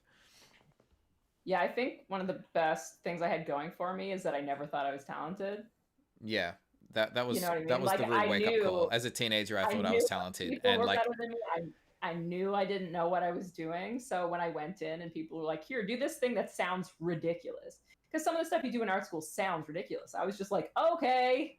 It's one of the most confronting things now. Like as a like working in the industry, let alone having a YouTube channel that is around teaching other people. The consistent realization of not being talented is like just having to push hard for any new skill. But then again, I think people who are not talented, because I truly believe that talent exists. I think the word is overused. Like people who are skilled are not necessarily talented. Yeah. There are people who just have a natural inclination towards something. I truly believe that. I just don't happen to be one of them. And I find that people who are not talented, because they had to fight a lot harder to figure things out, make better teachers. Because if you're just good at something, then how are you going to tell someone how to learn it? Well, you know what I mean? I've noticed a couple of occasions even. I've noticed a couple of occasions even when talking to like a highly talented person, like how they do what they do, and they sort of have to stop and think about it. Yeah. And it's almost difficult for them to break it down and explain. But I've also seen both ends where, like it can be a double-edged sword, really, because some who are very naturally inclined will, I've known who have not made it in the industry because they're unwilling to adapt to notes. Oh yeah, and I've seen some little baby birds crash and burn because of that. Yeah, but so therefore, I probably have some of the most admiration for those who did have like that natural talent to start with, but then also they're also good humans. Yeah, like they're like just easy to work with. We're able to sort of swallow their egos and then continue to build skill on top of that, and therefore just like drop dead amazing because now there's skill on top of it, and it's like holy cow. Yeah, no, they're not. I think I'm just gonna go over here and die. I don't know. I love seeing what people can do. And I think that's part of the reason I have such trouble nailing things down, like what I want to do, because I love, like, I'll go and I'll see someone really beautiful, like cross-hatch detailed inks. And I'm like, oh man, I should go do that. And then the next day I'll see some really cool user interface on a game. I'm like, I should go do that. Yeah, the people who are able to focus in on one very particular niche and then be the best in the world at it. Yeah, beautiful rendered portraits. I'm like, I should go do portraits now. I should go learn watercolors. I wish I was able to have that level of enthusiasm for skills that would be really good for survival, for things like cooking or real estate. But it's always like, I think I'm going to learn how to robbing banks. Yeah, I think I'm going to just like put all my eggs in this harmony basket. Great. What could go wrong? Well, the fire's looking pretty dang nice. Okay, so there's been a few questions coming in. Oh, good. So we're so negligent. Poor chat. We've got... Hang on, I haven't read through them yet. So we've got Mrs. Farragus again, who's been here the whole time, asking, will I make a new water with my new knowledge? Absolutely, I will. I'm going to probably do this a couple of times. It's going to be... Like, this is a saga now. Nice. I'm really looking forward to seeing after the saga when it's abandoned. I want to see this one through. And like having you on for it is like good accountability to that. Doing it live is good accountability to that. Like if I abandon it, it's almost like there's consequences for abandoning it this time. Space Donut Animation specifically says, I can't think of any questions. Thank you. Thank you for the comment. Matt Make Cartoons asks, say the fire is at the end of a torch and someone moves it. How would you tackle that? Easy peasy. Lemon squeezy. Let's do that. Okay, so I have my fire all done, luckily. And let's say they slap in a torch.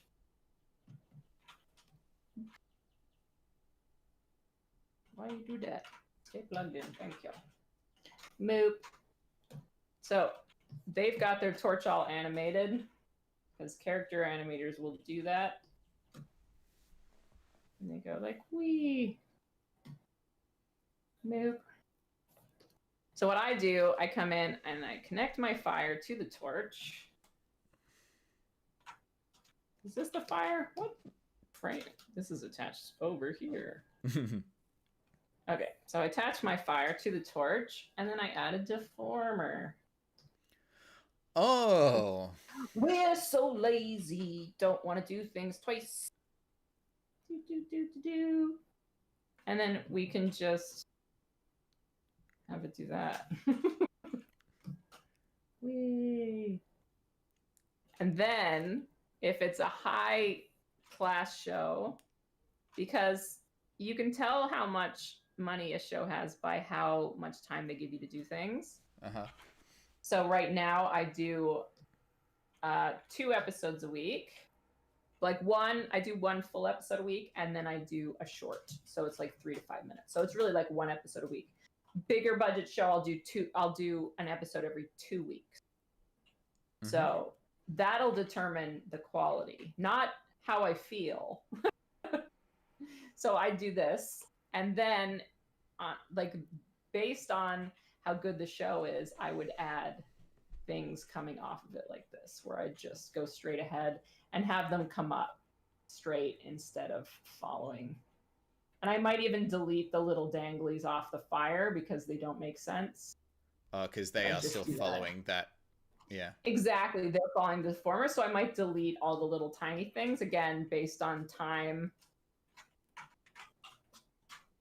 And then, ta-da! It's a really fascinating technique. It's a bit of a bummer that deformers aren't so compatible with constraints, because I'm immediately like, ooh, spring and 2-point constraint. Yeah, once you get into... That's the another fun thing about effects. Like, it's a hybrid of the technical and... Oh, this is attached to a former now. Whoops. Oh, no. There's quite a bit of theory involved. Well, there's all the hand-drawn stuff is one piece of it. But then you have compositing, which is... Oh, I think I forgot to turn on my screen thing. That's my favorite. That's my favorite part. Most of my background was in harmony compositing. Yeah, so I've done a lot of compositing because depending on the budget of the show, it will determine whether or not there's an actual separate compositor on the show. Sometimes I'm effects and compositing, and sometimes there's a compositor. Right now we have a compositor because the show is a little bit more luxurious. But I do a lot of the character lighting. I'll add glows and stuff like that to all my effects in the scene. It's mostly he does like big polish scene, like color correction on the entire show, stuff like that. Like he'll do like big time stuff and I do small time stuff. But then there's particle effects and mesh warps and all those technical doodly doos in the thing that you have to learn as well. So when we're hiring effects artists, we often have trouble finding people who do both. We'll have someone who has really amazing hand-drawn stuff and they don't know the technical stuff. It seems to be the way. There's a couple of times I've taught like classical Disney animators who are just absolutely phenomenal at, full frame by frame expressions, very fast, like unbelievably good. But getting them into the rigging side of the program and like working with puppets and node-based effects and things, it's a completely different ball game. And you're asking someone to like undo 35 years worth of experience, and that's rough. Yeah, being able to juggle it is a huge benefit because you're open to every job that comes around, because like the lower the budget, the fewer people are. So I'm doing all because a big budget show will have technical directors who can add in particle effects. But I work mostly on low budget shows because that's my favorite thing to work on. I love it. I do not want to do feature films. I'm not striving for something else. I think it's so funny when people are like, do you want to work for Disney? I'm like, no, I don't. Why would I want to do that? This is like just chaos land where you just like, it's like a lot of duct tape and glue and prayer and there's never enough time. And I love it. It's so much fun. Is that because there's also like the smaller teams where everybody does a bit more of everything and like some of the bigger decisions are being made, or particularly because like when you say low budget or high budget, like your personal, like your rates, do they fluctuate tend to much? No, I've been at the same studio for 5 years now because I just love the work that they do. I've had offers for higher paying jobs, but they would have been a lot more stress, leading big teams, doing high budget shows. At this studio, I'm a one-person's department. Yeah.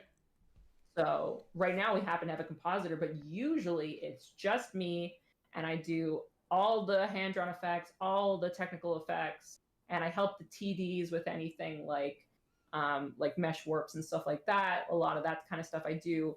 I'm always talking to the lead technical director who leads all the rigging, the character rigging. So if I ever come up with anything that I think he might find interesting, I'm always keeping in touch with him with like the newest stuff that's in Toon Boom and stuff like that.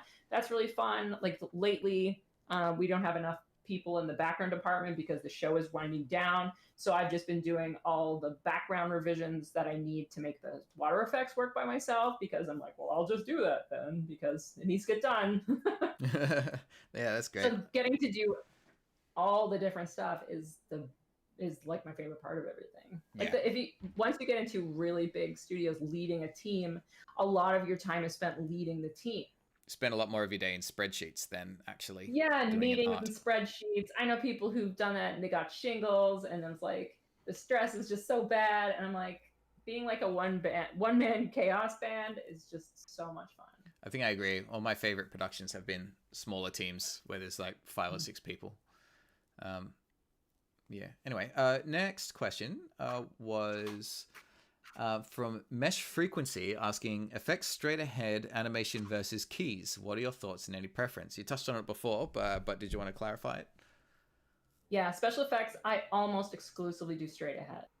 The only time I do, like, I might add in-betweens to fix my timing, just because I'm like, oh, this could be better if I add a few frames in, but it's almost exclusively straight ahead. Character animation, I do pose to pose because it's just easier. Like, it makes a lot of sense, but I leave all the secondary action and like the dangly bits and stuff. I do that all last in one big straight ahead pass. So those are my standard go-tos.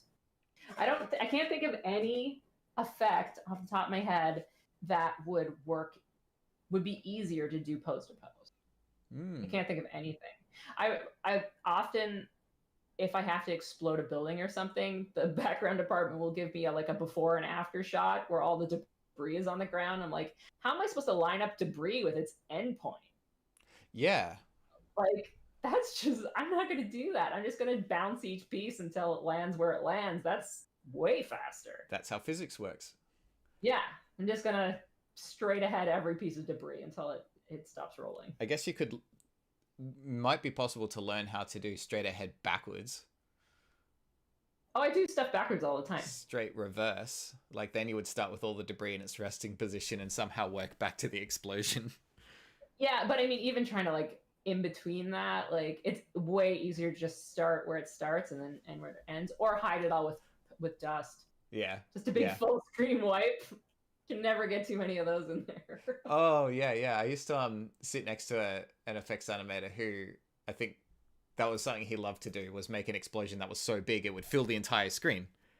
Yeah. Because you'd get away with so much and it would look cool. Yeah. Just a single frame of white. Anyway, we got Space Donut Animations asking, would it be faster to do trial and error or look at reference when animating? I think a little bit of both. You don't want to worry about fast. Fast will come all by itself, because the thing that makes you fast is experience. It's not like, I hate that people are like, oh, I'm doing speed paintings all the time. I'm like, that's a terrible idea. What you should do is learn all the different tools that a good painting has. You learn about tone and lighting. You learn about, form. And if you're doing figure drawing, you learn how to draw the figure. You learn anatomy. And then you get faster at painting because you know where everything goes. You don't get faster by practicing speed, which I think is something that is propagated by this speed painting crap you see all over the place right now. If you do drawing studies of water, of organic shapes of trees, and just keep working on understanding how form works and how forms work in perspective, and you practice your timing on your ball, and then start throwing together some little bowl splashes, just very simple things with just a few little peaks, like I had on like this guy in the top corner. I heard a bloop. So this one, like this shape, this is fairly simple. Doesn't have a lot of stuff. Start with something like that. And just practice with your arcs. Practice keeping that bowl falling in perspective and looking like it's staying on the same plane. Keeping your circles radiating out at nice intervals. And then you can start worrying about details and style and stuff like that. And speed, just ignore speed altogether. Speed is just something that happens when you know all the hotkeys, when you know the perspective, when you've drawn this stuff so many times that you don't need to think about the next step. The next step's already there. That's a really cool take. I think I need to hear that as well.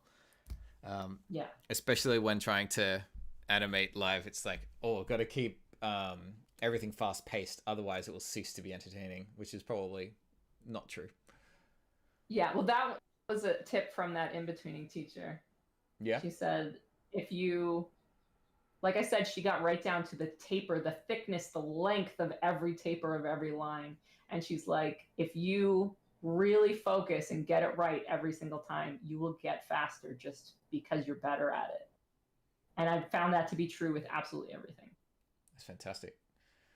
All right. I think that's the end of the questions there. Those were some really good takes, though. I think we might pretty well be there, unless there's anything else. I can't see the chat, so I'm just like looking around my empty room here. No, that's okay. Also, asking you if there's anything else that we should cover. But we've been going for about 2 hours, which was pretty much the plan.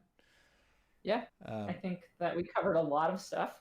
Yeah, this was incredibly educational. I think very valuable for a lot of people to hear.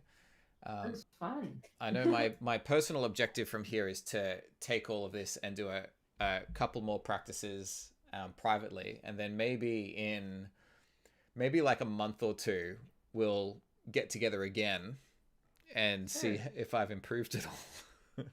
I'm sure you will. Just don't forget about your arcs. Don't abandon your arcs. I won't abandon my arcs. That's the lesson of the day. And name your layers for the love of all that is holy. I've filled a page of notes. So if anyone else wants to write some of these down as well, I'll quickly read them out. Actually, the first thing says ragdoll falling down a hill, impacting gravity. Right. Maybe that's not quite as important. Impacting gravity is important, though. Remember the ball. Practice bouncing the ball on different materials and densities. So like bowling ball, ping pong ball, golf ball, blah, blah, blah. What would it be like on carpet, on a tiled floor, on concrete, on goo? And of course, falling into water. Perspective is important, yo. Yeah. What direction would everything go in? I think people wanted to maybe know a little bit more about this perspective, but you did cover that in the end. Don't abandon the arc is probably the most important thing. I'll say it again. Don't abandon the arcs. Straight ahead is key, more so than frame by frame. And as far as features go, like focusing on one part at a time rather than the entire mass of the effect seems to be a way to alleviate a lot of stress. I think I'll ask that quickly, because that looping technique that we talked about a lot was very applicable for bubbles and fire. How applicable is it to a splash? Because so much of that is the main body of the splash all moving together. And then there's all the parts that come off of it later that are a lot easier to focus on one at a time. Yeah, what I would do with a splash in particular, I do a layered approach. So I'll do my simple form first and pick like my high peaks and my low peaks and make sure those are working well. And then I will, and I'll do like the simple break apart, like the biggest pieces breaking apart. And then I'll go back once that's finished. I'll save a new version and I'll add in holes or second layers. Like when you have that foam layer, I add that next and then do more break apart and add more and more details. So those splashes I had with very lots and lots of splashes coming off, I just go back to the beginning and draw another splash. I do one drip at a time, just add a drip all the way to the end, go back, add a drip all the way to the end, go back, and do that over and over again until it was filled out very, very, like with just so many little drips, because that's what the client wanted for that project. Yeah. Okay. And at any time, if you're like, I don't have enough time to do more, then it's done, right? Because if you're starting with a very elaborate splash and trying to get all these details in and you run out of time, you have nothing finished. But if you start very simple and add more and more and more, then you have something finished at any point once you get your basic splash done. That's actually fantastic advice. And when roughing is very, or rather doing cleanup on the first frame, it's very easy to get carried away without thinking that every stroke you make is a commitment to follow through however many times. And if it's possible to just focus on just one part, building it up slowly, I like to start, like I said, with big, like say like 3 major, like pieces coming, like those like triangle bits popping out, And then you can break that down into smaller pieces and smaller pieces if you need more detailed water. Because once you have something simple, you can draw over it with more detailed, more stylized stuff. Mm-hmm. But getting that big bowl shape and that timing down first, you really want to focus on that before you muck about with getting the details down. Cool. Oh, fantastic. Hang on, there's one comment from Miss Farragus, which you need to address my comment. So she posted this earlier and has posted again, simply saying that I need to draw the onion in a bath after all of this. Okay. I suppose I can try that. Levy G comments saying the cycle method. I think she just wants nudes. Is that what she's asking? You in the bath? Well, you're the onion, right? The onion doesn't wear clothes. Unless you start peeling the layers off, but I don't think anybody wants to see what's under there. Inappropriate. Levy G says, the cycle method was so much fun to try out. Thanks for opening up this whole thing for me. Oh, if anyone does anything, I love seeing it. You can tag me. Yeah, please do. Twitter is probably the best place to get in touch with either of us. Yes. I don't know how Instagram Messenger works. Like the DMs on Instagram, they're like 6 months in there, and I'm so sorry, people. But yeah, Twitter is definitely the best place. So that's just at Stylus Rumble, right? Yeah. Yeah. I'm Stylus Rumble everywhere. Cool. So that should be easy enough to look up. Hang on, I'll type it in the chat. There we go. And the link to my Twitter is in the description as well. So I guess if anyone practices with any effects as well, especially if they used any of the techniques discussed today, please show us. I'm likely going to edit today's stream down to something a bit more digestible for those that come by later, and maybe even break it up into segments of the actual teaching portion, chatting portion, and answering questions. I'll see how it goes when I look at the timeline for it. But I will most certainly... So much regret at that 2-hour timeline. Yeah, it's a bit of a slug sometimes. But when I get around to that, I will most certainly feature any submissions that come through. One of the great things about being, small YouTube channels is that everybody can be heard. I wouldn't have to pick through, hundreds of submissions for a few favorites. Like basically everyone who submits a thing can be featured. So I encourage anyone to get involved. Yeah, we can div through those like 12 comments a month. Indeed. All right. So thanks again for coming by. This was it was super fun. Unbelievably beneficial, I think. I can't wait to try these again. Effects is something I've always loved, but I've always felt intimidated by. Man. Just effects are supposed to be messy. Just get in there and do some silly stuff and have a lot of fun. And worst case, just do dust and blur a lot. All right. I'm looking forward to it.